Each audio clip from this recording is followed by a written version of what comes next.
Battle Through the Heavens. By Heavenly Silkworm Potato. Kabanata 176. Ang mahiwagang fragment ng mapa. Sa pag-abot sa isang lugar sa paligid ng ilang daang metro mula sa lungsod, unti-unting bumaba ang bilis ng paglipad ni Xiaoyan. Bahagyang nanginag ang kanyang katawan at ang purple cloud wings sa kanyang likod ay naglabas ng mga alon ng maputlang kulay lila na liwanag bago unti-unting lumiit. Pagkatapos nito, nag-transform sila sa isang tato at dam-eye-kit sa likod ni Xiaoyan. Iginulong ni Xiaoyan ang kanyang katawan sa himpapawid bago ang kanyang mga paa ay tuluyang lumapag sa lupa. Matapos dahan-dahang tapikin ang ilang alikabok mula sa kanyang damit, inangat niya ang kanyang ulo at tumingin sa malaking kulay dilaw na lungsod na nasa di kalayuan. Nakahinga siya ng maluwag habang nakangiti. Marahil dahil ang lugar ay matatagpuan malapit sa disyerto, ngunit ang hangin ay sobrang tuyo at mainit. Ang nagliliyab na sikat ng araw ay sumikat mula sa langit at inihaw ang malawak na lupa, na naging dahilan upang magbuga ito ng mainit na hangin na nakapagluto ng mga tao. Ang alon ng mainit na hangin ay dahan-daang tumaas, na nagdulot ng ilang pagbaluktot sa mga nakapaligid na lugar. Ayon sa sentido komon, hindi ito maituturing na isang magandang kapaligiran at hindi dapat mayroong mga taong maaaring magkaroon ng walang pakialam na pakiramdam sa kapaligirang ito. Gayunpaman, medyo natigilan si Xiaoyan nang matuklasan na mula nang tumuntong ang kanyang mga paa sa kapirasong lupa na ito, ang umaagos na purple flame daw chi sa kanyang katawan ay talagang naging mas masaya. Matapos ang bahagyang pagkamangha saglit, inabot ni Xiaoyan ang kanyang kamay at huminga ng hangin mula sa espasyong nasa harapan niya. Pinagdikit niya ang kanyang mga labi. Maya-maya pa, bigla siyang bumulong. Hindi nakapagtataka. Humigit kumulang 80% ng hangin dito ay kabilang sa ground and fire type na Dao Qi energy. Dahil dito, ang Tiger Desert ay pinakaangkop para sa mga nagsasanay ng fire and ground type Qi methods. Bukod pa rito, ang purple flame sa iyong katawan ay kabilang sa isang espesyal na apoy na may malapit na kaugnayan sa araw. Natural, mas sensitibo ka ng kaunti kumpara sa iba. Ang mahinang tawa ni Yao Lao ay lumabas sa loob ng ring. At ito rin ang dahilan para hilingin kung pumunta ka sa disyerto na ito para magsanay. Napakahirap ng mga kondisyon dito. Kung gusto ng isa na magsanay, wala nang mas magandang lugar. Tumanggo si Xiaoyan at nagpakawala ng hangin. Tinapik niya ang napakagandang alchemist long robe na halos parang isang piraso ng sining bago binuksan ang kanyang hakbang at dahan-daang tinungo ang Yellow Soil City. Habang unti-unti siyang naglalakad palapit sa lungsod, dumami rin ang mga nakapaligid na pedestrian. Sa mga pedestrian na ito, ang mga lalaki ay higit na inihayag ang kanilang itaas na katawan upang ipakita na ang kanilang balat ay maitim at malakas. Nang tingnan ito ng isa, diretso silang lumitaw. Para naman sa mga paminsan-minsang babaeng dumadaan, medyo maitim din ang kanilang balat ngunit mas kulay bronze. Ang mga babae dito ay hindi mahiyain at reserved gaya ng mga nasa loob ng imperyo. Ang masikip na balat na blouse na suot nila ay nakatikip lamang sa kanilang dibdib at ilang bahagi ay medyo mas mababa. Matapang na tumambad ang makikitid nilang baywang. Ang isang maikling palda o shorts ay nakatikip sa kanilang mahaba at masikip na hita. Sa kanilang paglalakad, ang kanilang ahas na parang baywang ay nanginginig, na nagpapakita ng kakaiba, mapang-akit na alindog at kagandahan. Sa kanyang paglalakad, nagpiesta si Xiaoyan gamit ang kanyang mga mata. Pinagdikit niya ang kanyang mga labi at inangat ang kanyang ulo upang makita ang tiyak na laki ng kulay dilaw na lungsod. Sa lugar kung saan naroon ang tarangkahan ng lungsod, dalawang malalaking mapupulang salita ang inukit sa pader ng lungsod. Pagtingin sa malayo, ito ay may mahinang duguan na pakiramdam. Desert City. Mahinang binasa ni Xiaoyan habang nakangiti at dahan-daang naglakad patungo sa pasukan ng lungsod. Sa pasukan ng lungsod, mahigit 10 sundalong nakasuot ng baluti ang may dalang mahabang sibat habang sinisigawan nila ang mga taong pumapasok sa lungsod na magbayad ng buwis sa pagpasok. Nang makitang hindi pinansin ng mga sundalong ito ang init at nakasuot ng buong baluti, nakaramdam ng kaunting pagkagulat si Xiaoyan sa kanyang puso. Bakit mas mahigpit pa ang depensa dito kaysa sa malalaking lungsod tulad ng Black Rock City? Marahil ay dahil sa sobrang init ng panahon ngunit ang mga kawal na nagbabantay sa lugar na ito ay medyo nairita. Maraming mga bastos, malalakas na pang-aabuso ang nagpatuloy sa pagpapabilis ng mga pedestrian na pumasok sa lungsod. Habang naglalakad patungo sa pasukan ng lungsod at narinig ang malalakas na pang-aabuso na lumabas sa bibig ng mga sundalo, bahagyang sumimangot si Xiaoyan. Umiling siya at dire-diretsong naglakad papunta sa lungsod. Sa loob ng Jiama Empire, ang isang alchemist ay isang trabaho na nasiyahan sa paggamot na halos parang royalty. Ang mga buwis sa pagpasok na nakolekta sa mga pasukan ng lungsod ay tinalikuran din ng imperyo. Kahit na ang isang alchemist ay hindi maaabala tungkol sa maliit na pera, ang katayuang ito na ibinigay sa kanila ay isang bagay na tinatamasa ng lahat ng mga alchemist. Hoy, brat! Hindi mo ba nakita ang nakasulat dito? Nang makita si Xiaoyan na direktang naglakad papasok sa lungsod na parang walang tao, ang mga mata ng sundalo ay tumitig sa kanya saglit. Bago pa tuluyang masabi ang kanyang mga pang-aabuso, dama ko ang kanyang tingin sa napakagandang alchemist long robe sa katawan ni Xiaoyan. Agad na napalunok ang pagsaway sa kanyang labi. Ang galit na mukha ay napalitan din ng isang nakakapangiwi na ngiti. Sir, balak mo bang pumasok sa lungsod? Oo. Nang hindi huminto sa kanyang mga yapek, dahan-daang naglakad si Xiaoyan patungo sa sundalo. Walang pakialam niyang sinulyapan ang sundalo. Pagkatapos nito, ang kanyang mga takong ay bahagyang nanginginig habang ang kanyang balikat ay lumampas sa gwardya at nagtungo sa loob ng lungsod ayon sa gusto niya. Clock. Nang makitang hindi pinansin ni Xiaoyan ang pagkakasala mula kanina, bumalatay ang kagalakan sa mukha ng sundalo. Napalunok siya ng laway at nagmamadaling tumalikod at tumawag ng may paggalang. Sir, kamakailan lang ay may ilang taong ahas sa disyerto ng Tiger na nakakahanap ng gulo. Kung balak mong umalis sa lungsod, kailangan mong maging mas maingat. Binigulan ang kanyang mga yapek, si Xiaoyan ay tumanggo sa kanyang ulo nang makuha niya ang hindi inaasahang balitang ito. Pagkatapos ay dahan-daang naglaho ang kanyang likod na anyo sa kadiliman ng lagusan ng pader ng lungsod. Kalokohan, muntik na akong matapos. Kung nalaman ng supervisor ko na nasaktan ko ang isang Tier 2 alchemist, kakaiba kung hindi niya ako pinagsilbihan sa mga aso. Nang makitang mawala ang figure ni Xiaoyan, sa wakas at ganap na nakahinga ng maluwag ang sundalo. Pinunasan niya ang kanyang malamig na pawis at muling bumalik sa kanyang istasyon. Maaaring dahil ito sa takot mula kanina, ngunit ang agos sa kanya ay nabalisa sa kanyang init, hindi nang ahas na sapakin ang mga pumapasok sa lungsod. Matapos dahan-daang lumabas sa tunnel ng medyo madilim na pader ng lungsod, lumiwanag ang paningin ni Xiaoyan. Lumitaw sa kanyang paningin ang mga gusaling may mga katangian ng disyerto. Ang napakaraming kakaibang hitsura ng mga bahay at gusali ay nagbukas ng mata para kay Xiaoyan. Naglalakad sa kalye, ang tingin ni Xiaoyan ay dumaan sa mga taong naglalakad sa kalye. Pagkaraan ng ilang sandali, nagtanong sa kanyang puso ang isang natarantang Xiaoyan. Guro, saan tayo pupunta ngayon? Diretso ba tayo sa Tiger Desert? Kung bigla kang humagulgol sa disyerto tulad ng iyong balak, kahit na hindi ka mawala sa disyerto, maaga o huli ay mamamatay ka dahil sa kakulangan ng mapagkukunan ng tubig. Ang walang magawang boses ni Yao Lao ay lumabas mula sa singsing. Dahil sa isang nakakahiyang ngiti, mahinang tumawa si Xiaoyan. Ito ang unang beses kong makatagpo ng disyerto. Kung gayon ano ang susunod nating gagawin? Pumunta ka at bumili ng pinakadetalyadong mapa ng Tiger Desert. Sa lungsod na ito, dapat may mga tindahan na dalubhasa sa pagbebenta ng mga mapa. Napakahalaga nito. Bukod pa rito, maghanda ng sapat na tubig.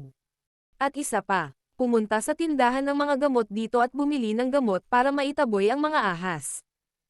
Ang mga tao ng ahas sa Tiger Desert ay pinakabihasa sa pag-uutos ng kaunting lason. Napaisip si Yao Lao ng malakas. Pagkatapos ihanda ang lahat ng mga bagay na ito, dapat ay wala na tayong natitirang oras ngayon para makapasok sa Tiger Desert. Kaya't magpapahinga tayo sa gabi sa lungsod. Oh, tama, ang iyong energy recovery pills ay naubos na. Ito ay isang bagay na esensyal sa paghahanda para sa pagsasanay. Sa kabutihang palad, nakakalap ka ng sapat na mga sangkap na panggamot mula sa maliit na lambak sa Magic Beast, tutulungan kita. Lahat ng gawaing ito, papasok tayo sa Tiger Desert bukas ng umaga. Nang marinig ang maraming tagubilin mula sa bibig ni Yao Lao, walang magawang tumanggaw si Xiaoyan sa kanyang ulo. Bumuntong hininga siya at walang ano-ano'y pinahinto ang isang dumaraan upang magtanong tungkol sa mga tindahan na nagbebenta ng mga mapa ng Tiger Desert. Ang dumaan na pinahinto ni Xiaoyan ay may naiinip na ekspresyon sa simula. Gayunpaman, nang mapansin niya ang alchemist badge sa dibdib ni Xiaoyan, nagmamadali niyang binawi ang kanyang ekspresyon at napakagalang sa pagturo sa direksyon ng tindahan. Kahit na matapos ipahayag ni Xiaoyan ang kanyang pasasalamat, masigasig pa ring sinabi sa kanya ng taong ito ang tungkol sa mga tinatayang presyo ng mga mapa. Matapos sabihin ang kanyang pasasalamat sa dumaan, ipinahid ni Xiaoyan ang alchemist badge sa kanyang dibdib gamit ang kanyang palad. Bumantong hininga siya at umiling. Dapat sabihin na ang pagkakakilanlang ito ay masyadong maginhawa upang gamitin. Muling bumantong hininga sa kanyang puso, mabilis na dumaan si Xiaoyan sa sulok ng kalye at tinungo ang direksyon ng pinakamagandang tindahan ng mapa sa Desert City na itinuro ng dumadaan. Saglit na paglalakad ng hindi mabilis o mabagal, lumitaw sa paningin ni Xiaoyan ang tindahan ng mapa na pinangalan ng Ancient Map. Lumipat ang tingin niya sa shop na ito at bahagyang nagulat. Ang tindahan na ito ay hindi kasing ganda o na-publicize gaya ng iba. Nang tingnan ito, may isang malabong kapaligiran. May pagtataka sa kanyang puso, unti-unting pumasok si Xiaoyan sa shop. Hindi masyadong maluwang ang loob ng shop. Dalawang moonlight stones ang naglalabas ng mahinang liwanag na nagliwanag sa buong tindahan kaya medyo maliwanag. Nilaibat ng tingin ni Xiaoyan ang loob ng shop. Wala masyadong tao dito na bumibili ng mga mapa. Ang mapanglo na paraan ay naging dahilan upang maghinala si Xiaoyan kung napunta siya sa tamang lugar. Dahan-daang naglalakad papasok sa shop, naanod ang tingin ni Xiaoyan at sa wakas ay huminto sa isang matandang lalaki sa likod ng counter na nakayuko at gumagawa ng mapa. Halatang medyo matanda na ang matanda. Sa kabila ng kanyang ulo ay puno ng puting buhok, ang tuyong kamay na ginamit niya sa paghawak sa itim na panulat na ginamit sa pagguhit ng mapa ay malakas pa rin. Nang hindi gumagawa ng anumang ingay para istorbohin ang matanda, ang mga tingin ni Xiaoyan ay dumaan sa malaking bilang ng mga mapa sa counter. Curious niyang itinaas ito sa kanyang kamay at pinabalik-balik iyon para tingnan. Ang malinaw na mga ruta sa mapa ay naging dahilan upang siya ay tumanggo sa kanyang ulo bilang kasiyahan. Matapos pagmasdan ang mapa saglit, nakita ni Xiaoyan na wala pa ring balak tumigil ang matanda. Mahigpit niyang pinagdikit ang kanyang mga labi at may mabagal na mga yabag, nakarating sa isang sulok ng tindahan sa tabi ng isang sinaunang mukhang kahoy na stand. Ang istenteng ito ay halatang napakaluma at puno ng mga bulok na butas. Ang ilang naninilaw na mapa ay walang ingat na nakatambak sa ibabaw nito. Mula sa hitsura ng mga sirang bakas sa ibabaw ng mga mapa, lumalabas na ang mga ito ay mga nabigong produkto kapag gumagawa ng mga mapa. Ang kamay ni Xiaoyan ay random na bumasag sa mga naninilaw na mapa at isang amoy ng mabahong amoy ang bumungad sa kanya.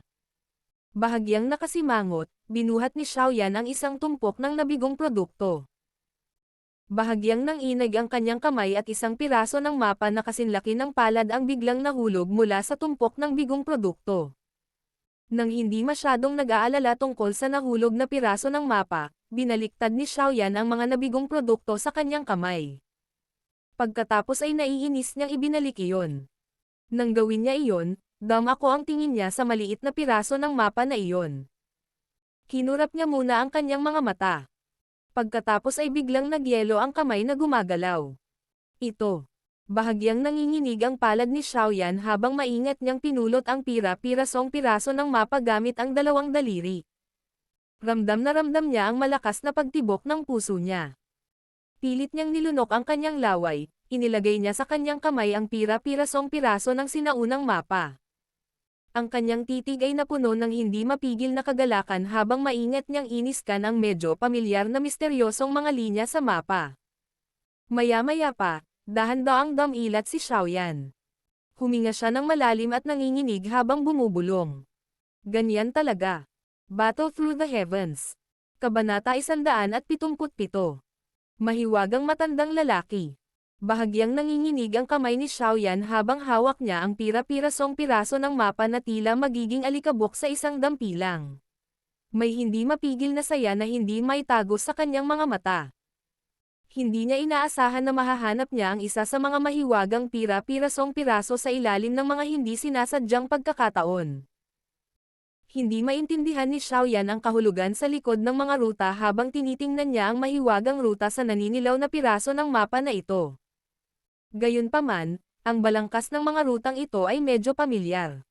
Ito ay dahil nakita niya ang ganitong uri ng mahiwagang piraso ng mapa noong siya at ang Fairy Doctor ay naghahanap ng kayamanan sa isang kuweba sa loob ng Magic Beast Mountain Range. Ang fragment na ito ng isang mahiwagang mapa ay maaaring humantong sa isa upang mahanap ang maalamat na Purifying Demonic Lotus Flame na nasa ikatlong ranggo sa Heavenly Flame Rankang. Maging si Yao Lao ay nagbigay din ng napakataas na ebalwasyon sa ganitong uri ng Heavenly Flame. Nang magsalita si Yao Lao tungkol sa Purifying Demonic Lotus Flame, hindi nahirapan si Xiaoyan na maramdaman ang pagkamangha sa kanyang boses. Sa pamamagitan ng paulit-ulit na papuri ni Yao Lao, na dating nakatayo sa tuktok ng kontinente ng Daochi, makikita kung gaano kalakas ang Purifying Demonic Lotus Flame. Ang paggamit ng pariralang Destroyer of Everything.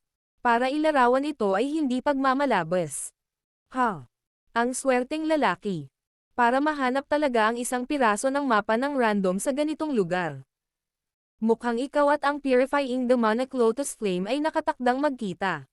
Sabi ni Yao Lao na may pagkabigla at hindi paniniwalang halata sa puso ni Xiaoyan. Maliwanag, hindi niya inaasahan na makakahanap si Xiaoyan ng dalawang fragment na piraso ng mapa sa loob ng isang maikling taon. Napangiti si Xiaoyan. Medyo nabalisa ang ngiti niya. Maingat na hawak ang mahiwagang piraso ng mapa ng fragment. Pilit niyang pinigilan ang salpok na kunin ang isa pang piraso ng mapa sa kanyang storage ring para ikumpara. Huminga siya ng malalim, pinakalma niya ang pagbabago-bago ng kanyang puso na dulot ng hindi inaasahang tagumpay na ito. Sa sandaling ito, natapos na sa wakas ng matandang lalaki sa loob ng tindahan ang gawaing nasa kamay niya. Gayunpaman, hindi pa rin niya itinaas ang kanyang ulo. Isang matandang boses ang pantay na umalangaw-ngaw sa buong silid. Nandito ka para bumili ng mapa para sa Tiger Desert, hindi ba? Nang marinig ang tanong ng matanda, tumalikod si Xiaoyan at dahan-daang naglakad papunta sa harap ng counter. Ngumiti siya at tumango habang nagtanong sa magalang na boses. Matanda, maaari mo bang ibigay sa akin ang pinakatumpak at detalyadong mapa ng disyerto? Nasa counter ang mga mapa. Ikaw na mismo ang pumili. Walang balak tumayo o magpakilala ang matanda. Sumagot siya ng walang interes, na tila hindi siya isang negosyante. Nang makita ang kakaibang ugali ng matanda, medyo natigilan si Xiaoyan.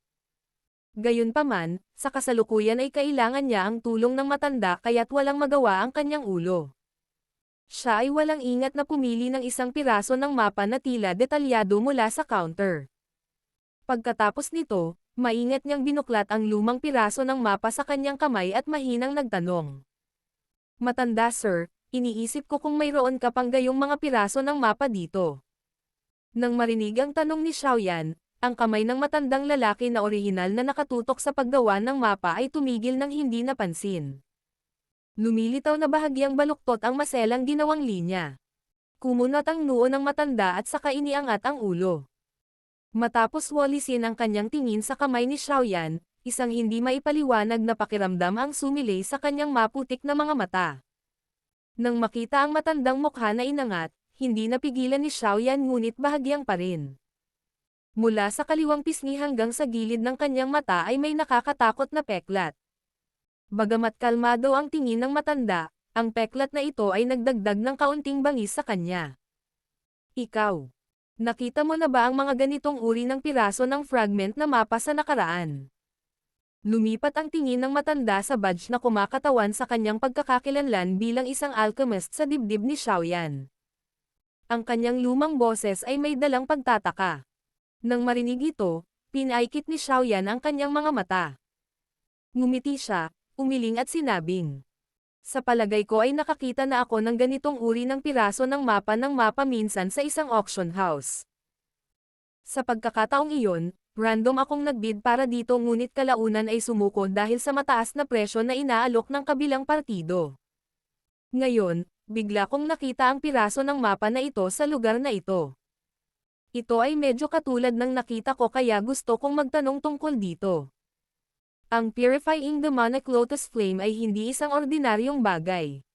Ang ganitong uri ng Heavenly Flame na pumangatlo sa rangkang ng Heavenly Flame ay magiging dahilan upang maging gaaman maging ang isang ermitanyo na umiwas sa mundo.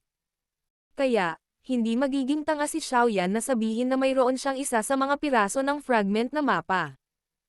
Oh, sa pagwawalis ng kanyang tingin sa mukha ni Xiaoyan, mukhang naniwala ang matanda sa mga salita ni Xiaoyan. Mahina niyang sinabi, "Wala nang iba. Ito ay isang bagay na nagkataon lang. Sa lahat ng taon kong karanasan sa paggawa ng mga mapa, ito ay tila isang fragment ng isang mapa. Maaari bang sabihin sa akin ng matandang Ginoo kung saan mo ito nakuha?" Nakakunot ang noo ni Xiaoyan habang patuloy na nagtatanong. "Nahukay ko ito mula sa disyerto." Walang nikatiting na alon ang mahinahong boses ng matanda. Nang harapin ang irresponsibleng sagot na ito, mapait na ngumiti lang si Xiaoyan. Hinawakan niya ang piraso ng mapa ng fragment at nagtanong. "Matanda, maaari mo bang ibenta sa akin ang piraso ng mapa na ito? Handa akong magbayad ng mataas na presyo." "Hindi ako nagbebenta." Dahan-daang ibinaba ng matanda ang kanyang ulo nang muli niyang ibinalik ang atensyon sa hindi natapos na mapa. Maaaring mapurol ang kanyang tono ngunit mayroon itong hindi mababawi na solemnidad dito. Nang makitang tinanggihan siya kaagad, tumahimik si Xiaoyan saglit. Unti-unting nanliit ang kanyang mga mata. Ano man ang nangyari, kailangan niyang makuha ang fragment. Kahit na ang kabilang partido ay hindi isang matandang lalaki na mukhang mahina sa pisikal, at talagang malakas na tao, mag-iisip pa rin siya ng mga paraan upang makuha ito. Pagkatapos ng lahat, ang pagkahumaling ng Purifying Demonic Lotus Flame kay Xiaoyan ay napakahusay. Kung gusto niyang i-evolve ang Flame Mantra Chi method sa Tian rank, itong Purifying Demonic Lotus Flame na ikatlo sa rangkang ng Heavenly Flame ay gaganap ng mahalagang papel. Habang ang mga pag-iisip ay umiikot sa puso ni Xiaoyan, ang mahinang boses ni Yao Lao ay biglang tumunog. "Mag-ingat ka, ang matandang ito ay hindi isang ordinaryong tao." Nang marinig ito, biglang nanlamig ang puso ni Xiaoyan habang nagmamadaling sinabi sa kanyang puso. "Guro, may kakaiba ba sa matandang ito?" "Oo, mula sa aking obserbasyon, ang tunay na lakas ng matandang ito ay dapat nasa antas ng Daohuang. Gayunpaman, tila may kakaibang enerhiya siyang pumipigil sa kanyang kapangyarihan. Ang kasalukuyang lakas ng kanyang katawan ay nasa paligid lamang ng isang Daoling. Ngunit kahit na ganito ito, magiging madali para sa kanya na patayin ka." Sabi ni Yao Lao na may kaunting interes. Daohuang. Nanginginig ang puso ni Xiaoyan habang hindi sinasadyang sumigaw sa kanyang puso. Paano ito? Sa 10 pinakamalakas sa imperyo ng Jiama, mayroon lamang 3 Daohuang. Saan nanggaling ang taong ito na may lakas ng isang Daohuang? Paano ko malalaman? Ngunit ang mga malalakas na taong binanggit mo ay ang lahat ng nasa ibabaw. Ang Jiama Empire ay maaaring ituring na isang malaking imperyo. Tiyak na maraming malalakas na tao ang hindi mahilig magbunyag ng kanilang sarili. Ang ilan sa mga malalakas na taong ito ay may kakaibang personalidad at tumatakbo sa disyerto na hangganan upang magbenta ng mga mapa ay hindi isang kakaibang ugali. Random na sabi ni Yao Lao. Hindi nakaimik si Xiaoyan. Maya-maya, ngumiti siya ng mapait. "Bakit kailangang maging katulad niya? Siguro maswerte ka." Tumawa si Yao Lao. "Brat, itigil ang pagkakaroon ng anumang intensyon sa mapa. Hindi ako interesado sa pera. Kunin mo ang iyong mga gamit at umalis ka at hindi ka dapat magkaroon ng anumang intensyon na pilitin itong nakawin. Hindi iyon makakabuti sa iyo." Kinawian ng matanda ang kanyang kamay at mahinang sinabi. Mukhang hindi siya natatakot na kunin ni Xiaoyan ang piraso ng mapa at tumakbo. Unti-unting nagpabuntong hininga, umiling si Xiaoyan at sinabing. Talagang, sa harap ng isang taong dating Daohuang, hindi ko talaga kayang pilitin ito. Crack. Ang tinte na panulat sa kamay ng matanda na unti-unting gumagalaw ay biglang tumahimik at nabasag kasunod ng isang malinaw na tunog. Matiim na tinitigan ng mata ng matanda ang malaking patch ng itim na tinta na tumutulo sa mapa. Maya-maya pa ay itinaas niya ang kanyang ulo. Pinagmasdan niya si Xiaoyan na may malabong mga mata. Isang mahinang lamig ang unti-unting bumabalot sa kanila. Sino ka ba talaga? Marahang tinapik ng palad ng matanda ang isang lugar sa mesa at biglang sumara ang malaking nakabukas na pinto. Ang kanyang matalim na titig ay tumitig kay Xiaoyan habang ang isang nagyayelong malakas na puwersa ay nagsimulang kumalat mula sa kanyang katawan. Nang ang nagyayelong pang-aapi ay patungo kay Xiaoyan, ang espiritual na pagdama ni Yao Lao ay pumaligid kay Xiaoyan, na nagpapahintulot sa kanya na alisin ang mapang ipong puwersa mula sa kabilang partido. Matanda sir, huwag po sana kayong magkamali. Hindi ko po kayo kilala. Kaya lang medyo kakaiba ang aking likas na espiritual na pagdama. Napakasensitibo nito at nararamdaman ang mga enerhiya sa paligid. Ngayon ko lang naramdaman ang maringal na enerhiya sa katawan ng matandang sir, kaya. Nang makita ni Xiaoyan ang matinding reaksyon ng matanda, iwinagayway ni Xiaoyan ang kanyang kamay, ngumiti lang ito ng 2 hakbang at napaatras. Na gusto kong makuha ang piraso ng fragment na iyon para sa akin, maaari mo ba akong tanggapin ang mga bagay na gusto mo bilang kapalit, hindi kita tatanggihan. Brat, hindi ko inaasahan na magiging espesyal ka. Nang makitang hindi naapektuhan si Xiaoyan sa ilalim ng kanyang kahangahangang puwersa, hindi napigilan ng matanda na magsalita sa gulat na boses. Hahaha. Tumawa si Xiaoyan. Natural, hindi siya sapat na tanga para ibunyag si Yao Lao. Tumanggo lang siya ng hindi sumasang-ayon o hindi sumasang-ayon. Nakangiti siya habang winawagayway ang piraso ng mapa sa kanyang kamay, sinabi niya. Matanda, ano sa palagay mo? Sinabi ko na sa iyo, hindi ko ito ibebenta kahit kanino. Kung talagang balak mong pilitin itong nakawin, huwag mong sisihin ang matandang ako na nang-aapi sa mahihina. Matapos sabihin sa mahinang boses, isang bagzo ng puting hangin ang nagsimulang kumilos sa likod ng matanda. Pinalibutan ng nagyayelong Daochi ang kanyang katawan. Dahil direktang tinanggihan ng matanda, pinagdikit ni Xiaoyan ang kanyang mga kilay. Hindi niya inaasahan na ganito katigas ang ulo ng matandang ito. Sa kanyang ugali at ugali, halatang hindi alam ng matanda na ang mapa ay patungo sa purifying demonic lotus flame. Gayunpaman, tumanggi pa rin siyang ibenta ito. Nagdulot ito ng kaunting pagkabigo sa puso ni Xiaoyan. Matanda sir, kailangan kong hawakan ang bagay na ito ngayon. Kahit na tumanggi ka, pilit kong tatanggalin. Unti-unting nawala ang ngiti sa mukha ni Xiaoyan habang walang magawang sinabi. Ikaw. Ang matandang ako ay maaaring namuhay ng nakahiwalay sa nakalipas na ilang dekada dahil sa ilang kadahilanan, ngunit hindi ito ang lugar mo bilang isang Tier 2 alchemist para makipag-usap sa akin sa ganoong paraan. Nang marinig ang mga salita ni Xiaoyan, isang mapanuksong ngiti ang lumitaw sa matandang mukha habang malamig niyang sinabi. Sa pagdikit ng kanyang mga labi, si Xiaoyan ay hindi nagpatuloy sa pakikipagpalitan ng mga walang katuturang salita sa matanda. Lumabas ang dulo ng kanyang daliri at mabilis na umatras ang kanyang katawan sa pintuan ng silid. Naghahanap ka ng kamatayan. Nang makita ang aksyon ni Xiaoyan, ang mukha ng matanda ay napuno ng galit, na naging dahilan upang ang masasamang mukhang peklat ay magmukhang mas mabangis. Ang kanyang mga paa ay humakbang mula sa lupa at ang kanyang katawan ay bumaril patungo kay Xiaoyan na parang kidlat. Nang dumaan ang matanda, mabilis na kumalat ang nagyayelong hangin sa loob ng shop. Isang mahinang ulap ang ganap na hamarang sa paningin ni Xiaoyan. Sa kanyang tingin na natatakpan ng nakapalibot na nagyayelong fog, nagbago ang ekspresyon ni Xiaoyan. Alam niya na sa pagkakataong ito ay nasa totoong problema siya. Battle Through the Heavens. Kabanata 178. Labanan. Sa pananakip ng Daochi na balabal sa kanyang katawan, malinaw na naramdaman ni Xiaoyan na bumuti ng husto ang kondisyon ng kanyang katawan. Agad niyang hinawakan ng mahigpit ang Heavy Zuan ruler sa kanyang likod at hinayla ito ng malakas. Kasunod ng mahinang tunog, ang Heavy Zuan ruler ay tumusok sa lupa at lumikha ng malalim na imprint. Sa kanyang kamay na mahigpit na nakahawak sa mabigat na ruler, ang tingin ni Xiaoyan ay maingat na tumawid sa nakapaligid na fog na bumalot sa silid. Nang ang kulay purple na Daochi na balabal na nagbuga ng purple flame ay lumitaw sa katawan ni Xiaoyan, isang mahinang gulat na hinga ang malinaw na lumabas mula sa nakapalibot na kulay puting fog. Maliwanag, hindi inaasahan ng misteryosong matandang iyon na makakatawag si Xiaoyan ng isang Daochi na balabal na sinamahan ng apoy ng Daochi.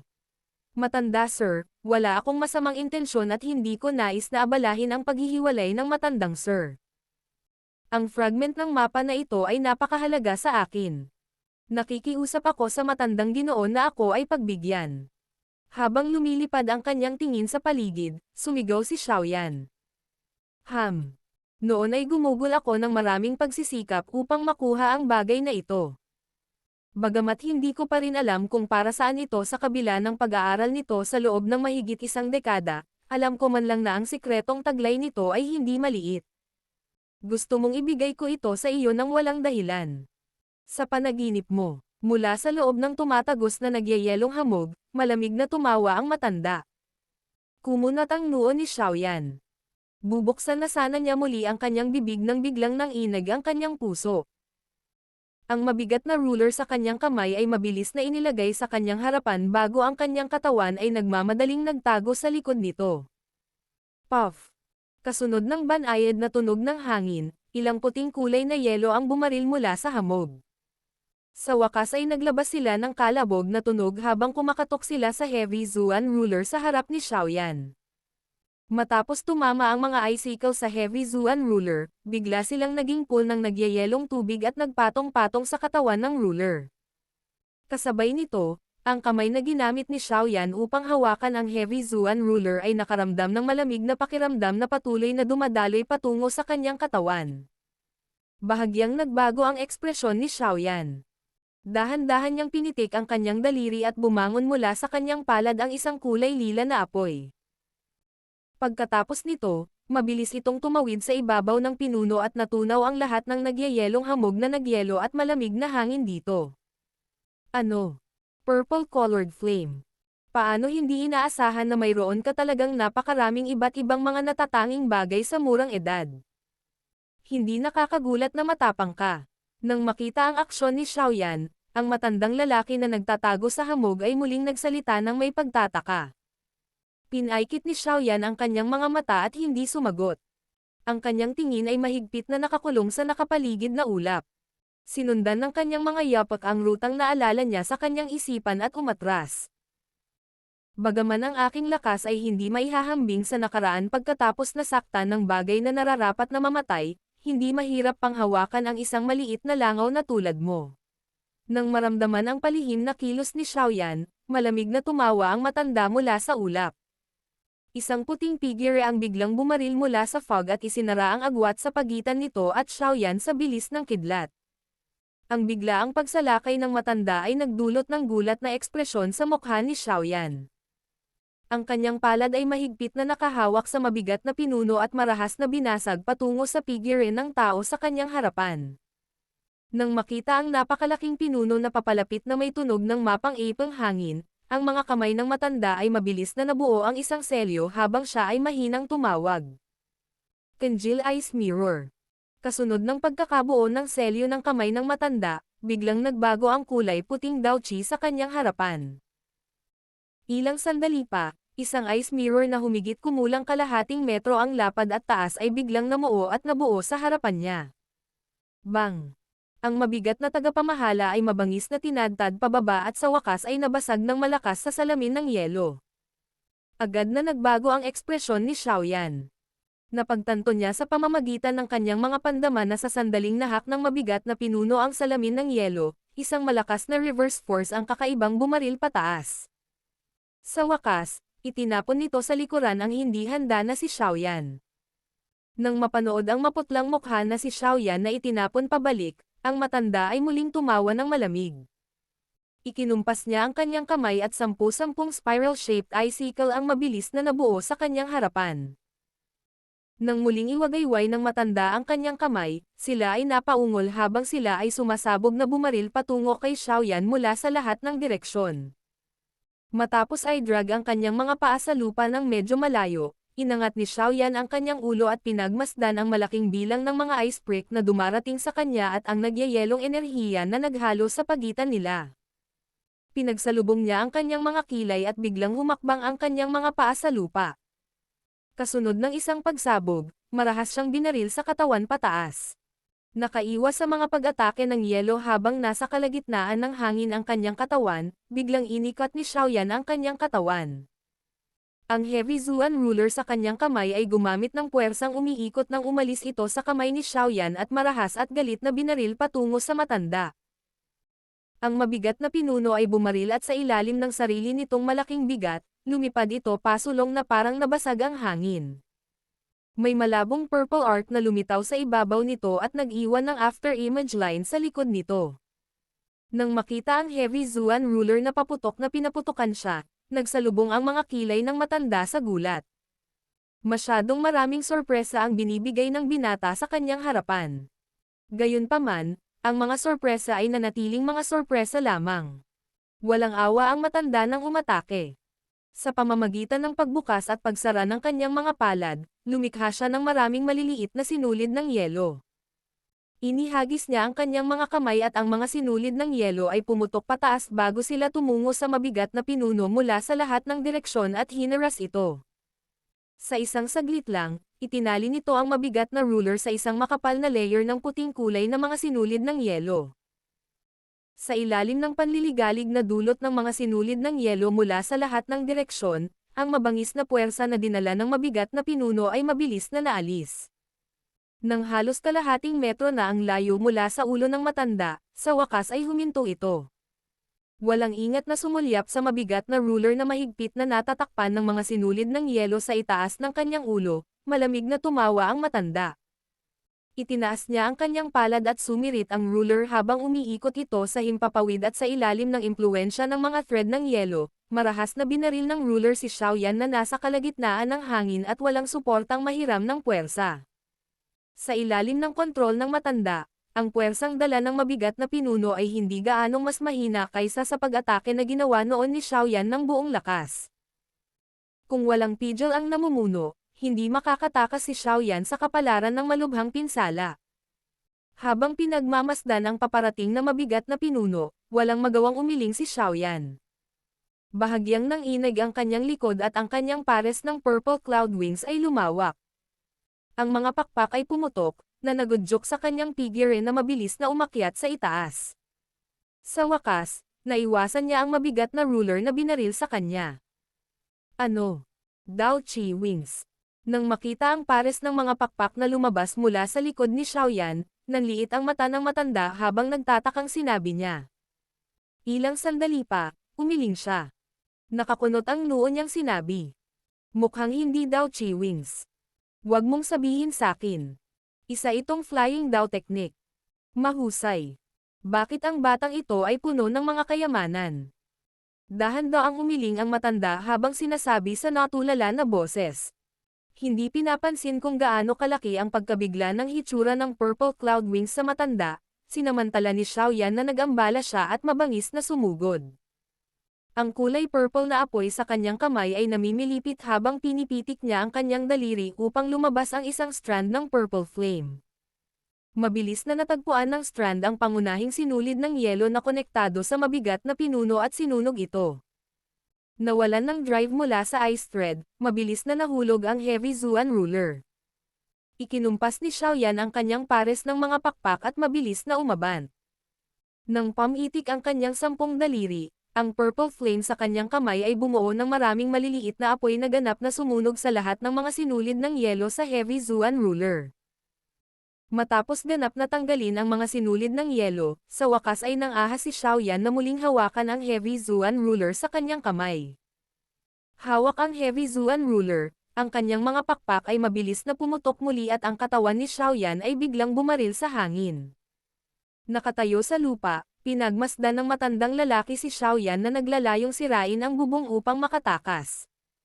Hindi napigilan ng kanyang mukha na bumuo ng mapanlilibak at mapagbiro na ekspresyon. Ang bilis ng pagsikat ni Xiaoyan ay lalong lumakas. Gayunpaman, Pagkatapos na pumutok ang purple cloud wings ng 2 beses, naramdaman niyang may malamig na hangin na ibinubugas sa isang maikling distansya mula sa tuktok ng kanyang ulo. Naramdaman ang nagyayelong hangin ito, naramdaman ni Xiaoyan ang paninikip ng kanyang puso. Ang heavy Zuan ruler ay biglang sinaksak ng galit sa itaas ng kanyang ulo. Klang! Ang mabigat na ruler na tumusok pataas ay tila may nabangga, na nagbuga ng malinaw na tunog. Kasabay nito, dahan-daang nahulog ang ilang maliliit na piraso ng yelo at bumagsak sa mukha ni Xiaoyan. Ang nagyayelong pakiramdam ay naging dahilan ng paglubog ng kanyang puso. Hindi niya akalain na magagawa ng matanda na maging matigas na iglo ang silid sa ganoong kaikling panahon. Ibinigay ang kanyang intensyon sa puwersahang basagin ang isang butas, unti-unting ipinapakpak ni Xiaoyan ang kanyang mga pakpak. Bumaba ang kanyang katawan habang malamig na nakatitig sa matandang nakatayo sa ulap. Ha! Isang pambihirang lumilipad na Dao technique, kakaibang kulay purple na apoy, kakaibang liksi ng Dao techniques, nalampasan mo na ang lakas ng karaniwang Daoshi. Boy, ikaw ba ang disipulo ng leader ng Misty Cloud Sect? O ikaw ba ang iyong master ng ilang napakalaking clan? Baka miyembro ka ng royalty. Itinaas ang kanyang ulo. Ang matandang lalaki ay nagtanong ng may labis na interes habang pinagmamasdan niya si Xiaoyan, na ikinakapak ang kanyang pakpak na kulay purplish-black sa hangin. Dinilaan ni Xiaoyan ang kanyang mga labi habang maingat na nakatitig sa matanda at hindi sumagot. Kahit nataglay mo ang mga pagkakakilanlan na sinabi ko, gayunpaman, hindi mo magagawang kunin ang piraso ng fragment na mapa at umalis dito ngayon. Hinawakan ng kamay ang peklat sa kanyang lumang mukha, sabi ng matanda sa boses na unti-unting nanlamig. Bagaman mayroon kang maraming iba't ibang mga diskarte, ikaw ay isa lamang Daoshi.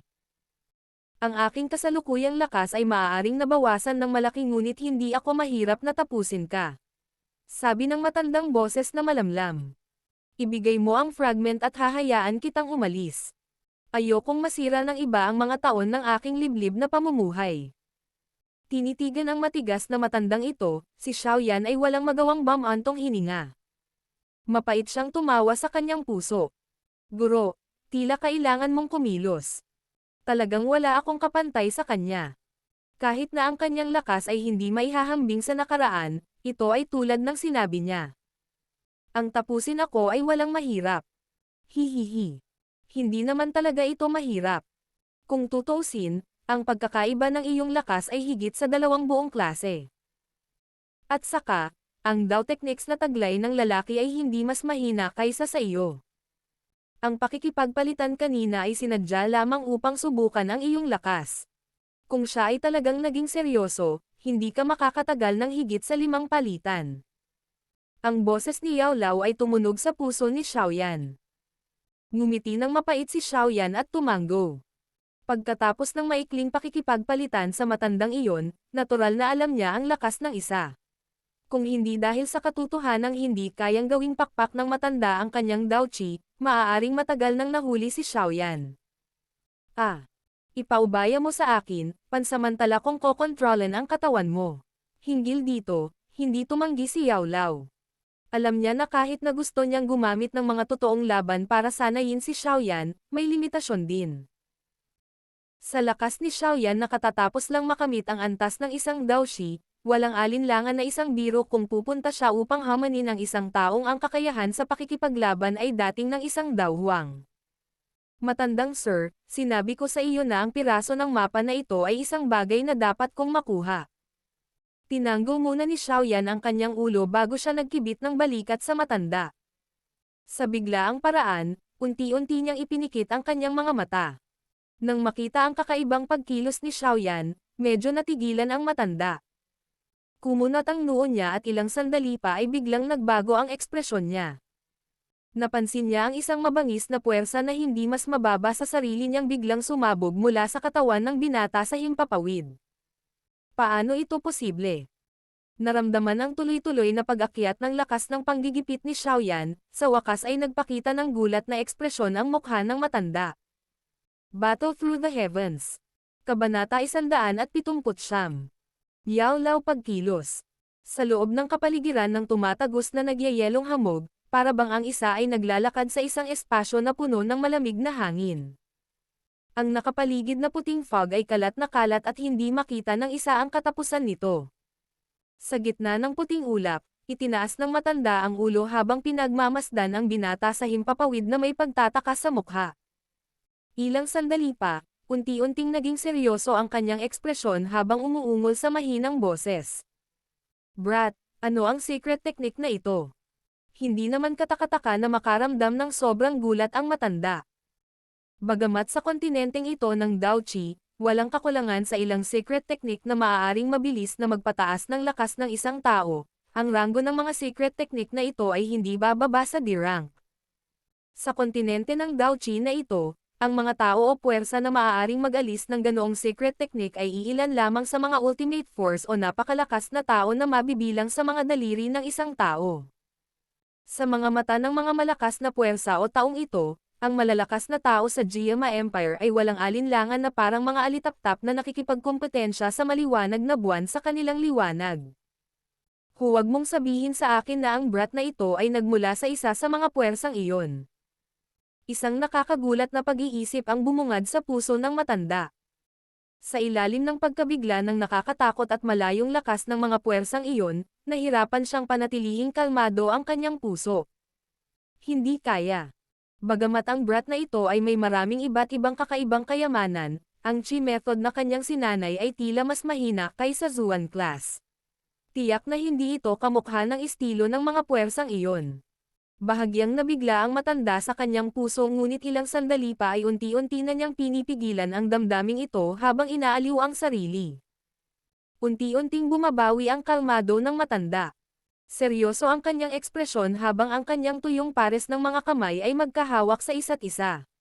Ang nakapalibot na nagyayelong, malamig na fog ay mabilis na napuno at sa wakas ay nabuo ang isang Snow White Iceland sa pagitan ng kanyang mga kamay. Sa kabila ng paggamit ng kanyang Daochi para maging isang Icelands, nakaramdam pa rin ng insecure ang matanda. Ginamit niya ang isang kamay upang mabilis na bumuo ng selyo bago mahinang tumawag. Ice Spirit Armor. Kasunod ng kanyang tawag, ang nakapalibot na tumatagos na nagyayelong fog ay agad na nabuo sa isang makapal na vest ng yelo na may kumikislap na malamig na kinang ng yelo. Ang sandata sa kamay ng matanda at ang ice armor sa kanyang katawan ay ganap na nabuo mula sa coagulation ng kanyang Daochi. Hindi bababasa, kailangan ito ng lakas ng isang Daoling upang bahagya itong magawa. Sa kontinente ng Daochi, karamihan sa mga tao, pagdating sa Daoshi, ay makakapaglabas ng Daochi sa kanilang katawan. Halimbawa, maaari nilang gamitin ang kanilang Daochi upang takpan ang kanilang mga armas at lubos na mapataas ang kanilang lakas sa opens iba. Kapag naabot nila ang antas ng Daoling, magagawa nilang mag-condense at bumuo ng mga sandata at armor na ganap na gawa sa Daochi, tulad ng ginawa ng matanda.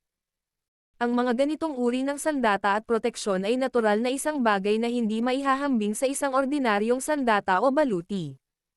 Sa pamamagitan ng pagiging sanhi ng matanda na gamitin ang kanyang buong lakas at maging seryoso, makikita kung anong uri ng antas ng pinabuting lakas ng lakas ni Xiaoyan ang tumaas sa loob ng puso ng matanda.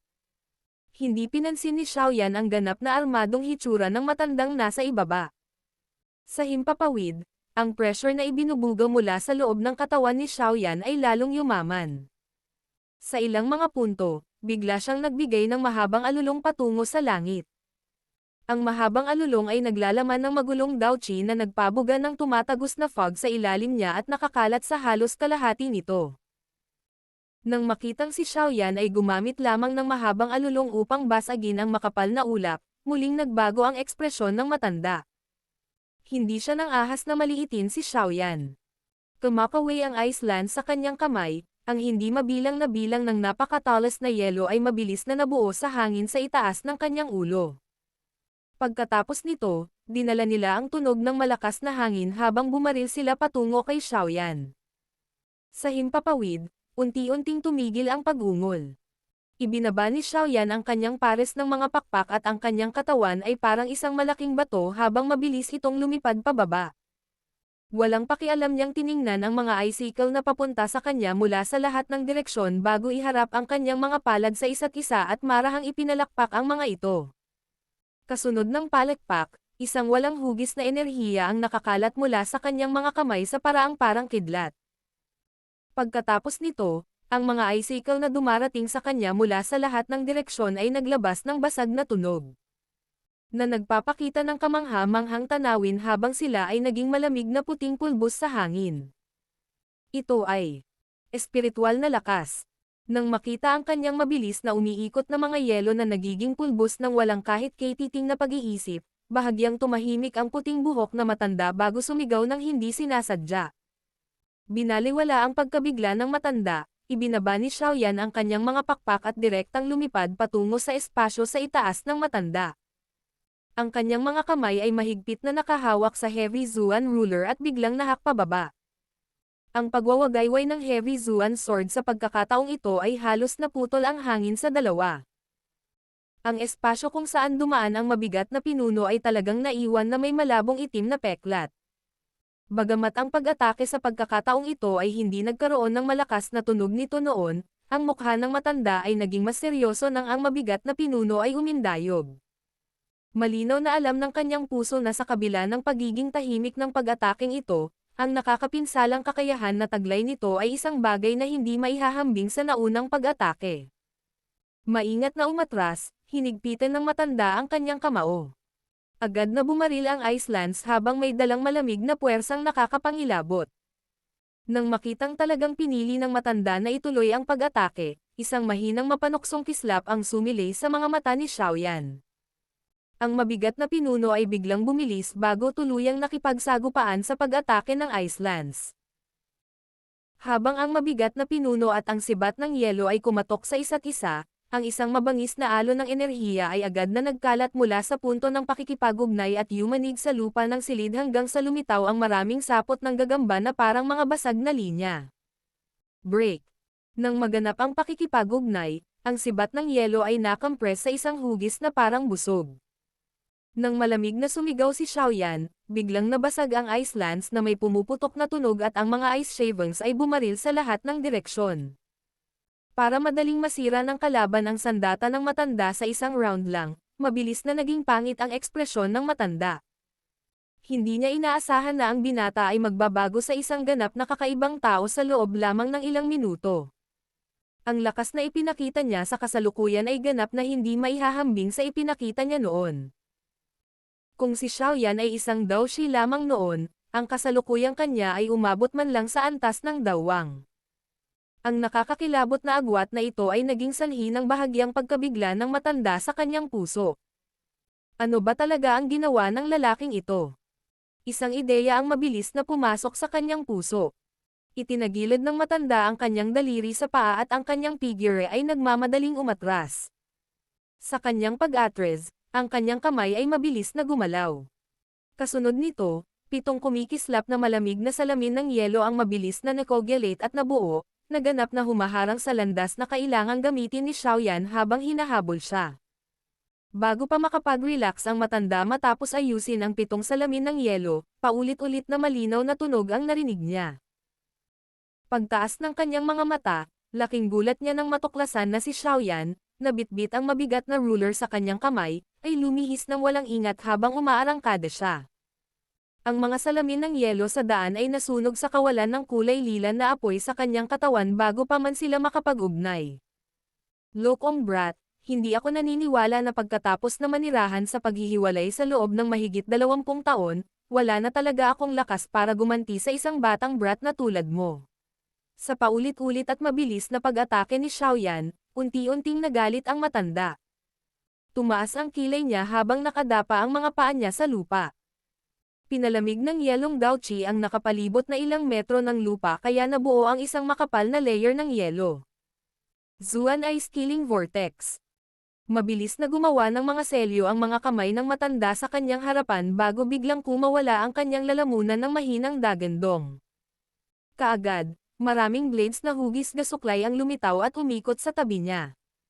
Patuloy na dumami ang mga ice blades. Sa huli, tuluyan nilang tinakpan ang katawan ng matanda sa loob nila. Pagkatapos, ang mga ice blades ay konektado sa isa't isa, na bumubuo ng isang maliit na spiral storm na ganap na nabuo mula sa pagsasama ng mga ice blades. Pumunta ka. Mula sa loob ng bagyo, isang mahinang sigaw ang napalabas. Ang Ice Blade Storm ay biglang umikot patungo kay Xiaoyan na may balak na pumatay. Sa daan, ang lupa ng silid ay nawasak na maraming mga kanal na lumilitaw. Sumabog pa ang ilan sa mga water crystal counter nang dumaan ang mga ice blades. Ang mga fragment ng mga kristal na lumitaw ay kasing kinis ng mga salamin. Sa malamig na mga mata, pinagmasdan ni Xiaoyan ang matandang lalaki na naniningil sa kanya gamit ang mabangis na pag-ataking iyon. Biglang huminto ang kanyang mga yabag habang ang kulay ubing apoy at ang mabangis na puwersa na bumabalot sa kanyang katawan ay tuluyang naalis sa kanyang katawan.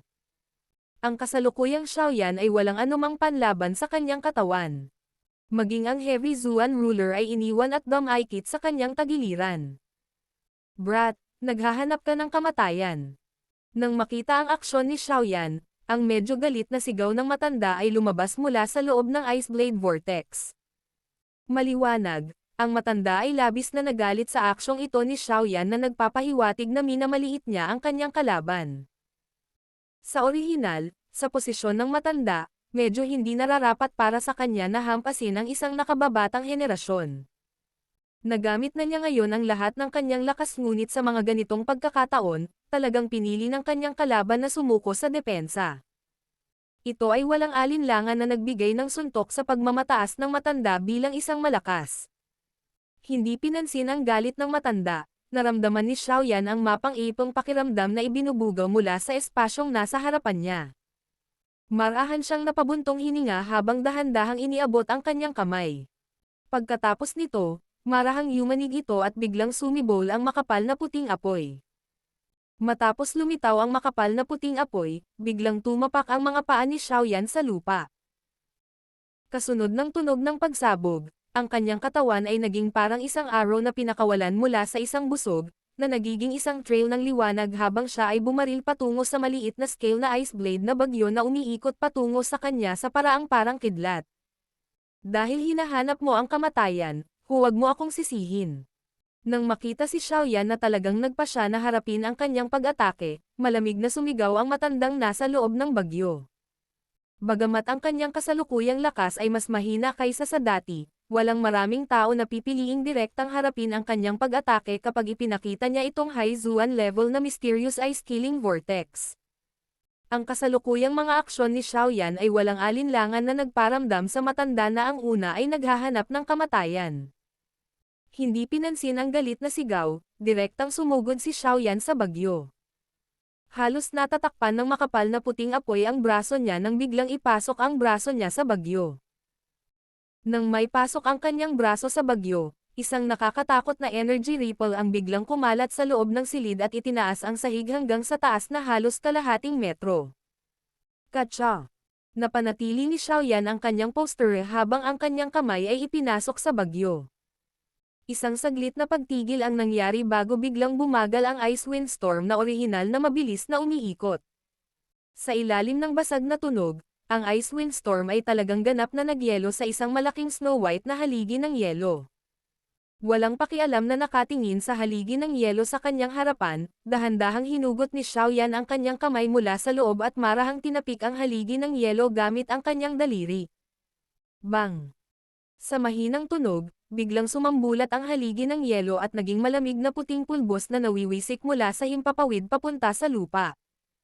Ang pagsabog ng haligi ng yelo ay nagpakita sa matanda sa loob na natatakpan ng isang manipis na layer ng manipis na yelo. Naningkit ang mga mata ni Xiaoyan habang pinagmamasdan ang matandang iyon. Ilang sandali pa ay binuksan na naman niya ang mga ito. Sa sandaling ito, ang kawalang interes at karanasan sa buhay sa loob ng maitim na mga mata ay ganap na nawala. Ang kapalit nito ay ang lakas na dapat taglayin ng isang binata. Matandang sir, natalo ka. Pasensya na pero sa akin ang bagay na ito. Pinapalakpak ang kanyang kamay, ngumiti si Xiaoyan sa matanda habang nagsasalita ito. Battle Through the Heavens. Kabanata 180. Ang isang minsang kabilang sa nangungunang 10 Ice Emperor. Tinitigan ang matandang nasa harapan niya na natatakpan ng isang layer ng demonyo at misteryosong puting yelo, nakahinga ng maluwag si Xiaoyan. Ikinaway niya ang kanyang kamay bilang paumanhin sa matanda bago tumalikod at umalis. Brat, minamaliit talaga kita. Nang iikot ni Xiaoyan ang kanyang katawan, ang pagod na boses ng matanda ay pinakawalan mula sa layer ng yelo. Sa paghinto ng kanyang mga yapek, iniling ni Xiaoyan ang kanyang ulo at pinagmasdan ang matandang lalaki sa layer ng yelo na dahan-daang nagmulat ng kanyang mga mata. Gayunpaman, si Xiaoyan ay hindi nakakaramdam ng anumang gulat sa kanyang puso. Ito ay dahil alam niyang sa lakas na taglay ng matanda sa kasalukuyan, imposibleng makawala siya sa harang na inilagay ni Yao Lao. Napabuntong hininga, mapait na ngumiti si Xiaoyan. Matandang Ginoo, nasabi ko na nawala akong intensyon na maging kaaway mo. Ang bagay na ito ay talagang mahalaga sa akin, sa makatuwid. Hahaha, talagang hindi inaasahan na pagkatapos manirahan sa paghihiwalay dito sa loob ng mahigit 20 taon, talagang itatapon ako sa isang napakasamang kalagayan ng isang bata ngayon. Talagang nakakalungkot. Medyo nalungkot ang boses ng matanda. Pero ilang sandali pa, biglang nagbago ang tono niya. Dumaan ang kanyang tingin sa demonyo at misteryosong layer ng yelo at tinitigan si Xiaoyan sa labas. Mahina niyang sinabi, "Brat, napakahalaga ba sa iyo ng fragment ng mapa na ito?" Sandaling natahimik si Xiaoyan bago tumango. Hahaha. Nang makita ng matanda ang kanyang kilos, tawa ng tawa. Medyo kakaiba ang ngiti niya. Nakakunot ang noo, hindi siya pinansin ni Xiaoyan habang tumalikod siya at naglakad patungo sa exit. Noon, pagkatapos kong gugulin ang lahat ng aking pagsisikap sa disyerto upang makuha ang fragment ng mapa na ito, ginamit ko ang lahat ng taon ng karanasan ko sa paggawa ng mga mapa upang perpektong hatiin ito sa dalawa. Ang isa sa kanila ay kinuha mo pa lang, ang isa pang piraso. Hihihi. Malamig na tumawa ang matanda. Huminto ang mga yapot ni Xiaoyan. Nakaharap ang likod sa matanda, tinapik ng daliri nito ang storage ring. Mabilis na lumitaw sa kanyang palad ang piraso ng mapa ng dati.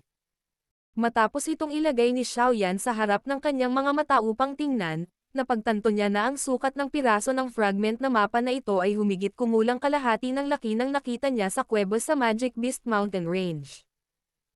Hawak ang fragment ng mapa sa kanyang kamay, naging medyo pangit ang ekspresyon ni Xiaoyan. Medyo nadismaya siya na pagkatapos ng labis na pagsisikap, kalahati lang ng isang fragment ng mapa ang nakuha niya. Nagpakawala ng hininga, maingat na inimbak ni Xiaoyan ang fragment ng mapa sa storage ring at dahan-daang lumingon. Malamig niyang tinitigan ang matanda at sinabing, "Pwede mong piliin na huwag ibunyag ang sekretong ito at hindi ko kikitil ang buhay mo. Pero ngayon, sinabi mo na. Ikaw, pinipilit mo ba akong patayin ka? Hihihi. Brat, huwag mong gamitin ang kamatayan para bantaan ako. Dahil nabubuhay ako sa halos lahat ng buhay ko, anong klaseng mga paghihirap ang hindi ko naharap? Noong nangingibabaw ako sa loob ng Jiama Empire, kailangan mo palang ipanganak. Sa tingin mo ba matatakot ako sa maliit na banta na ito? At saka, kung mamatay ako, kahit na may malaking kakayahan ka, hindi mo mahahanap ang isa pang oras na may kasamang maliit na mapa, ang isang maliit na pira-piraso, mapa na may kasamang maliit na mapa. Nawawala, hindi mo mahahanap ang kayamanan na patungo sa mapa kahit na makumplito mo ang mapa." Naiinis na sabi ng matanda habang nakaharap sa malamig na boses ni Xiaoyan na puno ng layuning pumatay. Pinaikit ni Xiaoyan ang kanyang mga mata habang ang malamig na kislap ay sumilay dito. Marahan siyang huminga, hinigpitan ang kanyang kamao at mahinang sinabi, "Sabihin mo, ano ang gusto mong gawin? Dahil handa kang ibunyag ang sikretong ito, hindi ka maaaring maging napakatanga na gamitin lamang ito upang galitin ako, hindi ba? Talagang maganda ang pag-iisip mo. Curious talaga ako kung sinong abnormal na matandang lalaki ang guro mo. Wala akong lakas ng loob na magsalita ngayon pero sigurado akong tatayo ka sa tuktok ng Jiama Empire makalipas ang 10 taon." Nang makita ang kalmadong ugali ni Xiaoyan, hindi maiwasan ng matanda na magpuri. Nang hindi tinatanggap o tinatanggihan ang mataas na papuri na ito ng matanda, sinulyapan siya ni Xiaoyan at nakasimangot na sinabi, "Sabihin mo na, ano ang gusto mo bago ka pumayag na ibigay ang isa pang maliit na piraso ng mapa?" Pwede mo ba akong palayain sa layer na ito ng yelo? Siyempre, iyon ay kung hindi ka natatakot na ako ay gagantay. Nakangiting sabi ng matanda. Pinaikit ni Xiaoyan ang kanyang mga mata habang nakatitig sa matanda. Ilang sandali pa ay unti-unti niyang ipinikit ang kanyang mga mata bago ito binuksan. Dahan-daang naglakad pasulong, marahang dumampi ang palad niya sa layer ng yelo at bahagyang nanginginig. Isang sinulid ng makapal na puting apoy ang ipinasok sa yelo, na mabilis na tinutunaw ang demonyo at misteryosong suson ng yelo. Kung may kukulong kita ng isang beses, magagawa ko na ito sa pangalawang pagkakataon. Kaya, huwag kang sumubok ng anumang paraan.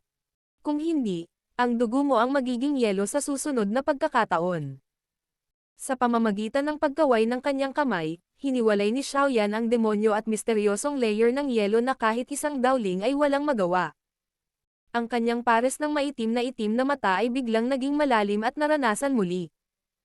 Matapos basagin ang layer ng yelo, bahagyang napaatras ang ulo ni Xiaoyan. Ang lalim ay mabilis na nawala sa kanyang mga mata. Unti-unting ibinaba ang kanyang ulo at pinagmamasdan ang matandang lalaki na paulit-ulit na nanginginig pagkatapos na lumabas sa yelo, sinabi niya. Sabihin mo na, nakakatakot na nagyayelong apoy. Kung tama ang hula ko, ang apoy na ginamit mo lang ay isa sa mahiwagang heavenly flame, tama ba? Sabi ng matanda sa nakakatakot na boses habang patuloy na nanginginig ang maputlang mukha. Itinaas ni Xiaoyan ang kanyang mga mata ngunit hindi siya nagkomento. Nang makita ang ugali ni Xiaoyan, isang halatang kagalakan ang lumitaw sa mga mata ng matanda. Gayunpaman, pagkaraan ng ilang sandali, ang kagalakan ay mabilis na napigilan. Binibigkas ang kanyang iniisip, sinabi niya. Alam mo na ang aking orihinal na lakas ay sa isang dawwang, tama ba? Oo, tumanggaw si Xiaoyan. Kung gayon alam mo ba ang aking pagkatao? Tanong ulit ng matanda. Ayoko. Nang makitang umiling si Xiaoyan, ang matanda ay walang magawa din. Gayunpaman, ang kanyang mukha ay napuno ng pagmamalaki habang sinabi niya. Ang pangalan ko ay Hai Badong. Maaaring hindi mo pa narinig ang pangalang ito ngunit sa palagay ko dapat ay narinig mo ang aking isa pang pangalan. Ice Emperor. Nang marinig niya ang dalawang salitang Ice Emperor, natahimik muna si Xiaoyan. Mabilis na sinundan iyon, malinaw na nagbago ang kanyang mukha. May kakaibang ekspresyon ang kanyang tingin habang pinagmamasdan ang matanda na patuloy na pinipigilan niya. Bagamat si Xiaoyan ay palaging naninirahan sa Wutan City noong nakaraan, hindi siya pamilyar sa malakas na taong ito na dating lubos na kilala sa loob ng Jiama Empire. Ice Emperor, isang miyembro ng nakaraang henerasyon ng top 10 sa Jiama Empire. Siya ay parehong mapagmataas at introvert habang napakahusay sa paggamit ng ice-type na Daoqi. Minsan, sa galit, tinatakan niya ang isang buong lungsod sa yelo. Noon, isa siya sa iilang dawwang sa 10 malakas. Nang maglaon, nagkaroon siya ng malaking laban sa tuktok ng Misty Cloud Mountain kasama ang dating pinuno ng Misty Cloud Sect. Bagaman sa wakas ay natalo siya, ang kanyang kalaban ay nagkaroon ng napakahirap na tagumpay. Sa huling pagkakataong nagdaos ng konbensyon para sa malalakas ang Jiama Empire at Chuyon Empire, nag-iisang nilabanan niya ang isang dawwang at isang dawwang mula sa kabilang panig at hindi natalo, na ikinagulat ng lahat ng naruroon. Pagkatapos ng huling kombensyon para sa malalakas, unti-unting nawala sa paningin ng maraming tao ang Ice Emperor. Ngayon, personal na umiral lamang ang pangalang Ice Emperor sa mga alaala ng mas lumang henerasyon. Napalitan na ng kasalukuyang henerasyon ng nangungunang 10 ang kanilang katanyagan at kaluwalhatian. Hindi kailanman inaasahan ni Xiaoyan na ang matandang ito, na hindi maganda ang hitsura, ay talagang ang Ice Emperor na minsang naging sanhi ng pananakit ng ulo ng matataas na echelon ng Daoziz sa Chuyon Empire. Ang ganitong uri ng drama tulad ng resulta ay nagparamdam sa kanya ng kaunting pagkatulala. Hihihi, sa kabutihang palad ang aking lumang pangalan ay hindi naglaho sa paglipas ng panahon. Talagang narinig mo na ito. Nakikita ang natigilan na ekspresyon ni Xiaoyan, si Hai Badong ay tumawa sa paraang nasiyahan. Unti-unting bumantong hininga si Xiaoyan. Tunay na isa itong sagot na ikinagulat ko.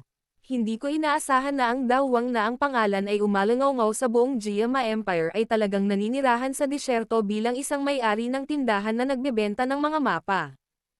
Bakit ka naging ganyan? Ang lakas na ipinakita mo kanina ay parang isang dowling lang, tama? Curious na tanong ni Xiaoyan. Nang marinig ito, mapait na tumango si Hai Badong at bumantong hininga.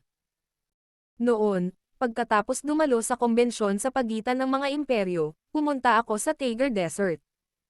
Sa hindi sinasadyang pagkakataon, nakuha ko ang fragment ng mapa ngunit naakit ko ang emperador ng mga tao ng ahas, si Reyna Medusa na humabol sa akin na may balak na pumatay. Dapat mong malaman na ang lakas ng Dao Itpik ay hindi maaaring may rank sa gitna ng Queen Medusa.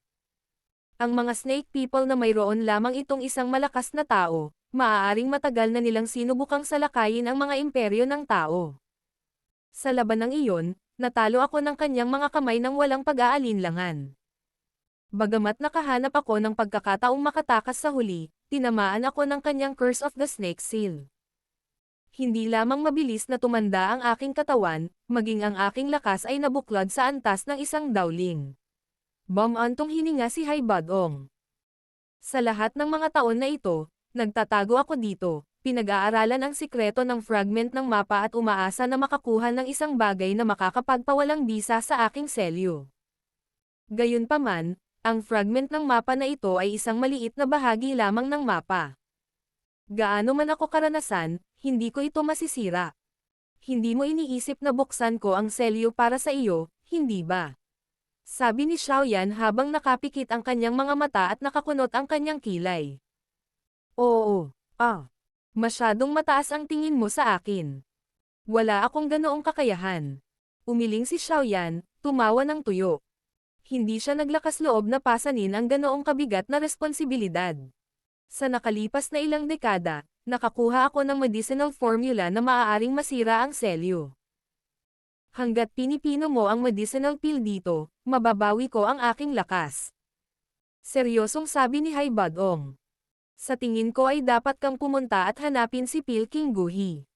Sa buong Jiama Empire ay hindi dapat maraming tao ang makakatalo sa kanya sa refine ng medicine.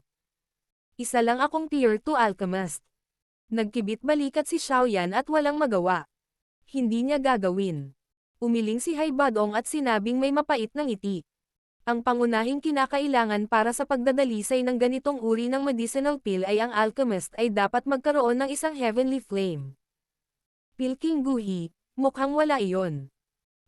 Nang marinig ito, medyo nabigla si Xiaoyan sa kanyang puso. Anong uri ng medicinal pill ang magkakaroon ng mahigpit na pangangailangan? Sa orihinal, hindi ko sasabihin sa iyo ang tungkol sa mga balita sa isa pang maliit na fragment ng mapa. Gayunpaman, ang makapal na puting apoy na ipinakita mo sa huli ay humantong sa akin na magbago ang isip ko. Hanggat maaari mong pinuhin ang medicinal pill na kailangan ko, ibibigay ko sa iyo ang maliit na fragment ng mapa na iyon. Kasabay nito, ako, si Ice Emperor Hai Badong, ay may utang na loob din sa iyo. Dapat mong malaman kung gaano kahalaga ang isang pabor mula sa isang dawang. Seryosong sabi ni Hai Badong. Nang marinig ito, bahagyang interesado ang puso ni Xiaoyan. Siya ay mahinang nagtanong. Ano ang antas ng medicinal pill na kailangan mo? Tier 6. Dinilaan ni Hai Badong ang kanyang labi at nakangiting sinabi. Inilibot ni Xiaoyan ang kanyang mga mata, walang magawang iwinagayway ni Xiaoyan ang kanyang kamay. Tier 6. Kahit na nagtataglay ako ng heavenly flame, isa lang akong tier 2 alchemist. Paano ako makakapagpino ng medicinal pill na ganoong grado? Naniniwala ako na ang iyong lakas ay hindi ang maliit na bagay na ipinapakita mo sa ibabaw. Nang harapin ang kawalan ng kakayahan ni Xiaoyan, tusong ngumiti si Hai Badong habang sinasabi niya. Napabuntong hininga si Xiaoyan at natahimik. Sa kanyang puso, mahina niyang itinanong. Guro, ano sa palagay mo? Ano man ang mangyari, ang fragment ng mapa na iyon na nauugnay sa Purifying Demonic Lotus Flame ay isang bagay na dapat nating makuha. Ito ay gaganap ng isang napakahalagang papel sa pagpapaunlad ng iyong chi method sa hinaharap. Napaisip si Yao Lao at sinabing. Ibig mong sabihin. Sinasabi natin oo. Oo, ay pangako mo muna sa kanya. Sa anumang kaso, ang isang pabor mula sa isang dawwang ay katumbas ng halagang ito. Ngunit nag-aalala ako na kapag nabawi na ng matandang ito ang kanyang lakas, kung gayon. Inikat ni Xiaoyan ang kanyang mga mata at maingat na sinabi. Hihihi. Relax. Kasama ko, kahit na mabawi niya ang kanyang lakas, hindi niya maibabalik ang fragment ng mapa. At saka, kapag ni-refine ang medicinal pill, hindi ba tayo maaaring gumawa ng ilang paghahanda para sa hindi inaasahan? Napangiti ng mahina si Yao Lao at sinabing. Nang marinig ito, nakahinga ng maluwag si Xiaoyan. Itinaas niya ang kanyang ulo para panoorin si Hai Badong na puno ng pag-asa ang mukha. Tumanggo siya, ngumiti siya at sinabing. Sige, papayag ako.